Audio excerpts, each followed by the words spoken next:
65 million साल पहले mount Everest जितना बड़ा पत्थर पृथ्वी से टकराया। इस टकराव की शक्ति 1 बिलियन परमाणु बमों के फटने के बराबर थी। इसने पृथ्वी पर शासन करने वाले डायनासोरों को विनाशकारी झटका दिया।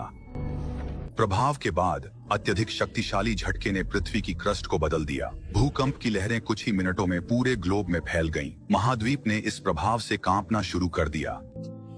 डायनासोरों के लिए भूकंप बुरे सपने की शुरुआत थी। इसके बाद भूपरपट्टी में बदलावों से 1600 मीटर ऊंची सुपर सुनामी आई।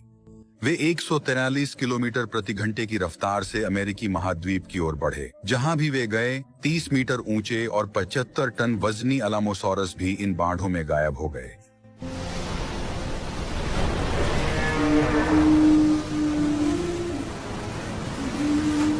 टकराव के 1 घंटे बाद दृश्य और भी भयानक था। उल्का से फेंके गए पत्थरों को पृथ्वी की गुरुत्वाकर्षण ने वापस खींच लिया। वायुमंडल से गुजरते हुए पत्थर वायु घर्षण से आग के गोले बन गए, जो बारिश की तरह जमीन पर गिरने लगे।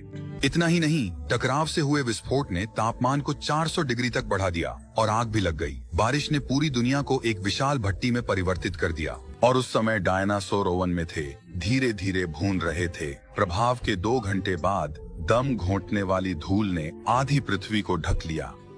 प्रागैतिहासिक जंगलों में भीषण गर्मी से आग लग गई। अब न उड़ने वाले जानवर न भूमि पर रहने वाले इस भयानक भट्टी से बच सकते थे। महासागर की दुनिया भी इससे बेहतर नहीं थी। सल्फर युक्त धूल ने अम्लीय वर्षा का रूप ले लिया। इतिहास के लंबे समय में धीरे धीरे जमा हुए सभी प्रवाल भित्तियां पूरी तरह से नष्ट हो गईं।